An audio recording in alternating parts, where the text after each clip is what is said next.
Hey guys, so I've recently been making tier lists by the data videos, and now I thought I'd bring another new one where I rank the top hand traps and side deck staples inspired by the Kali effect staple tier list.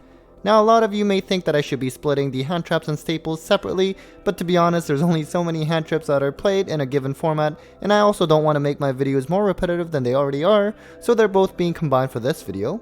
And a final note that the ban list has not been released at the time of recording this video, so keep that in mind when it comes to commentary of the cards. Now as for the formula, it pretty much follows the same concept as my meta or rogue tier list by the data videos, and I'll link the original video in the description below so you can understand the calculation better. There are certainly some differences with this calculation though. So firstly, the component A involves me looking at the top 25 most played hand traps and staples on Dueling Book in the last 7 days, which is based on how many total matches were played where that card was activated.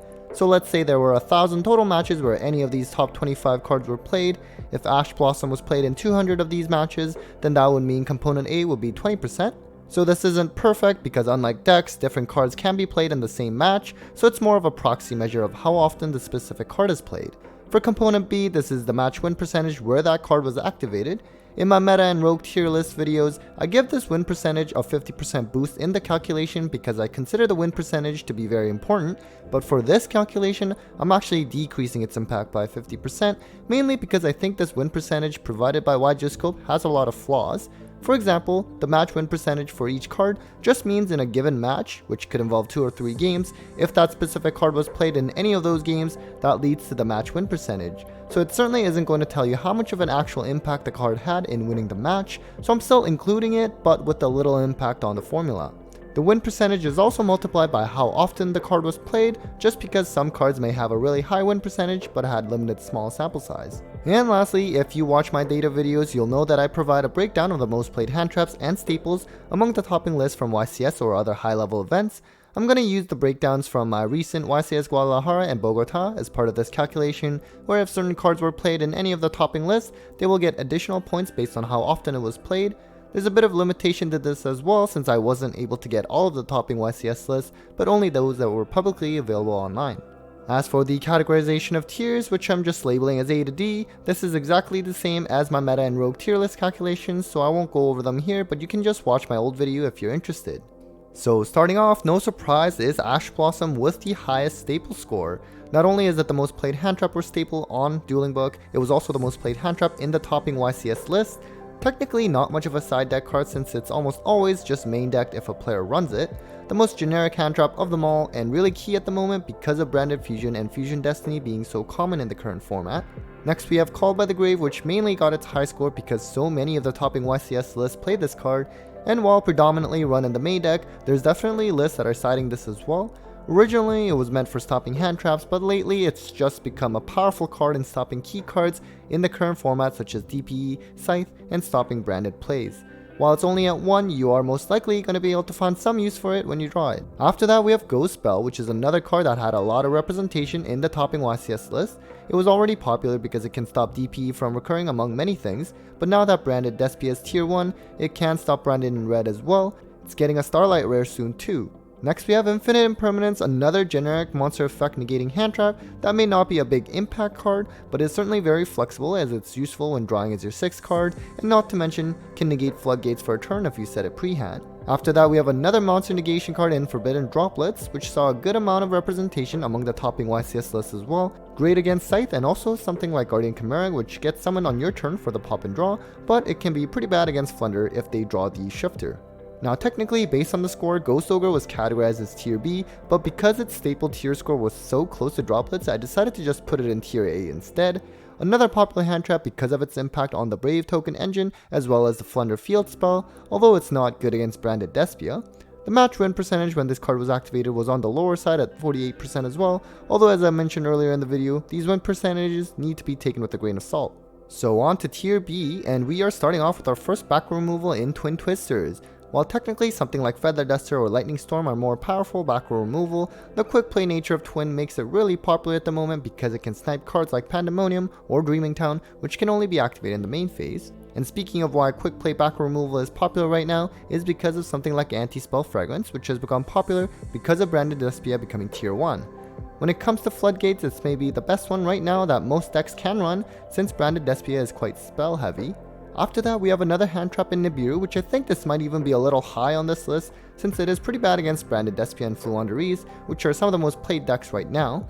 Can technically be good against Prank Kids unless they have the Brave engine going, so maybe we see a decline of Nibiru on this tier list for next month. Then we have Dimensional Barrier, which you would have seen that a lot of the topping YCS lists were running this in the side deck. Popular to stop fusion plays of Branded Despia, but can also stop synchro plays of Sword Soul. The match win percentage involved in this card was pretty low as well at 44%, understanding the limitations of this win percentage of course. Next we have another back row removal card in Cosmic Cyclone, which did not score as high as Twin Twisters but can provide its unique advantages in being able to banish the back row card, which can be more impactful against something like Eldritch cards, which is a deck you'll be seeing a lot, especially with the new branded stuff. And then we have another hand trap in Veiler, while it was played the third most among all hand traps and staples on Dueling Book.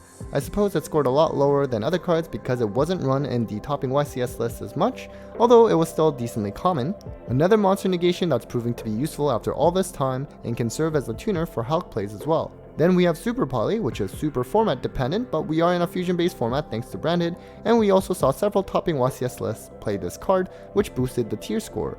Can out Alba's fusion monsters, but can also be good in outing DPE if you have the right materials. There's a debate of this card going back to 1 on the next ban list, but I think it's fine for now. On to the third tier, we are starting off with Harpy's Feather Duster, which of course is a strong card, but like I said earlier, the quick play back removal is the more hot option right now, but of course is something you'll see decently often in topping lists. When this card first came off the ban list, it was played in almost all topping lists from the analysis that I've done, but has slowly been creeping down since and isn't a must play card like it used to be. And then we have TTT, which has also been gaining popularity lately because you have decks like Flunder or Branded Despia that are always activating effects on your main phase, so being able to draw or shuffle back or take control of your opponent's monster has become more live lately. Next we have Evenly Match, which personally I would want to put it in tier B, but based on the score, it fell here because I think it just wasn't played as much on Dueling Book compared to the other staples. It can be a really blowout card and has come back in popularity in the last few months, and I think it will stick around for a little longer. We then have DD Crow, another hand trap gaining popularity because it can be good against Branded Despia when they try to resolve Branded in red.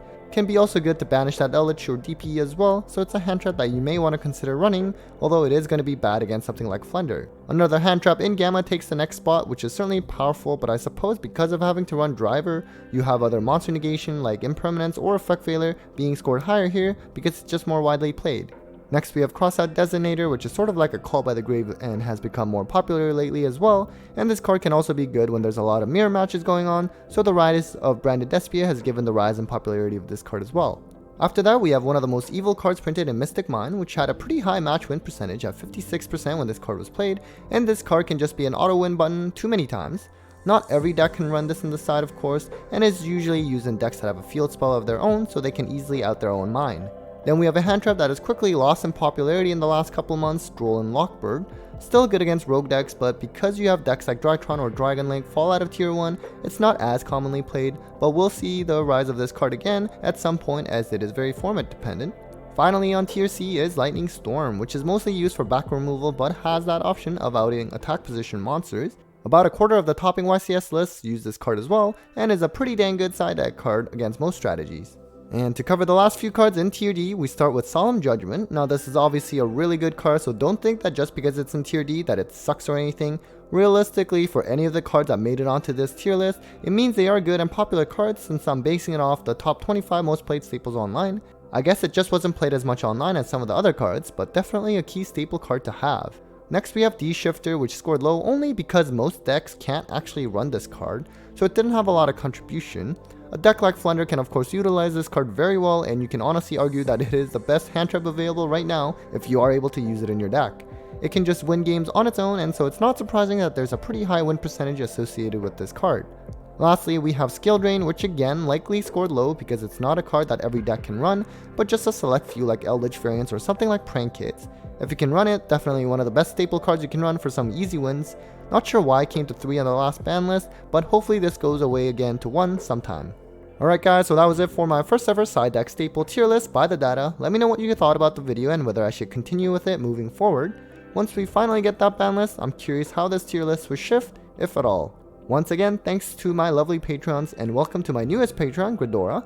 You guys really make my day. Take care guys.